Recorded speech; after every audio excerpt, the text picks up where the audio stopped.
धरती की छाती से निकली एक दिव्य कन्या, जिसके स्पर्श मात्र से भूमि पावन हो गई। वह कोई साधारण बालिका नहीं थी, वह थी स्वयं जनक नंदिनी सीता। नमस्कार दोस्तों, सीता नवमी की आप सभी को हार्दिक शुभकामनाएं। आइए श्रवण करते हैं सीता नवमी व्रत कथा। प्राचीन काल में देवदत्त नाम का ब्राह्मण अपनी पत्नी शोभना के साथ निवास किया करता था। एक पुण्य आत्मा होने के साथ देवदत्त को धर्म और वेदों का भी अत्यधिक ज्ञान था। उसकी पत्नी शोभना अपने आकर्षक रूप के लिए गांव भर में प्रसिद्ध थी।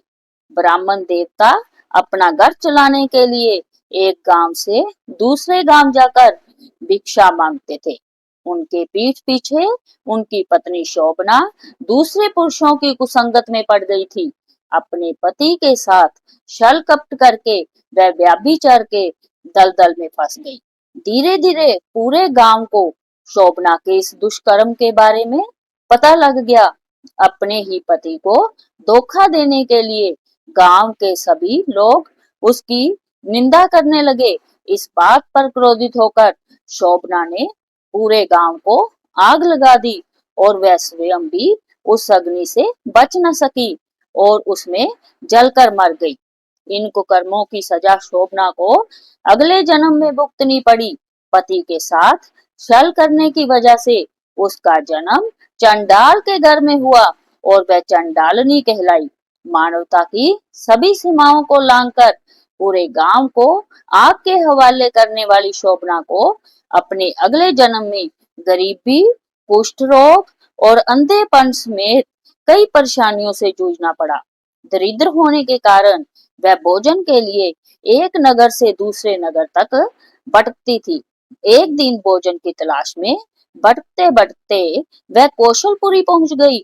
उस दिन पूरा नगर सीता नवमी का व्रत व पूजन कर रहा था।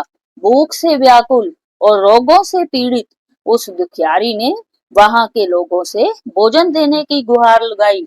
वह कराहती आवाज में बोली, हे सज्जनों, मुझ पर कृपा कर कुछ भोजन सामग्री प्रदान करो, मैं भूख से मर रही हूँ। जय सुनकर एक व्यक्ति ने उससे कहा, देवी, आज तो सीता नवमी है, भोजन में अन्न देने वाले को पाप लगता है, इसलिए आज तो अन्न नहीं मिलेगा।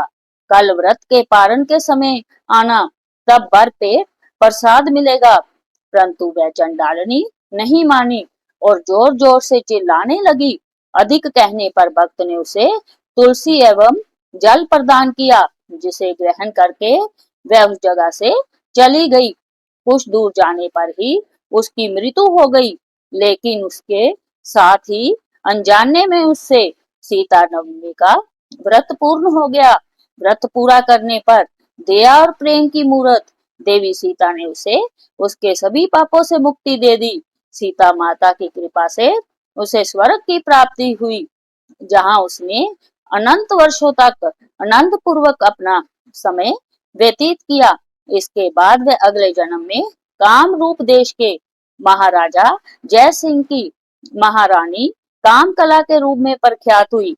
व्रत के प्रभाव से उसे अपने पहले जन्मों का स्मरण बना रहा, जिसके कारण महारानी कामकला ने अपने राज्य में अनेक देवालय बनवाए, जिसमें जानकी रघुनाथ की प्रतिष्ठा करवाई। इस प्रकार उन्होंने अपना पूरा जीवन रघुनाथ और जानकी जी की सेवा को समर्पित कर दिया। दोस्तों, वैशाख कृष्ण पक्ष की नवमी को जानकी नवमी के रूप में मनाया जाता है। इस दिन माँ सीता धरती की कोख से प्रकट हुई थी। सीता नवमी का व्रत शुभ फलदायी होता है और साथ ही सभी सुख और सौभाग्य की प्राप्ति कराता है। जिस प्रकार राम नवमी को भगवान राम का जन्म उत्सव मनाया जाता है, उसी प्रकार सीता नवमी को माता सीता का जन्मोत्सव मनाया जाता है। जिस प्रकार भगवान श्री राम विष्णु के अवतार हैं, उसी प्रकार माता सीता लक्ष्मी जी का अवतार है। जो व्यक्ति सीता नवमी का व्रत रखता है, उस पर माता लक्ष्मी और भगवान श्री हरि विष्णु की कृपा हमेशा बनी रहती है।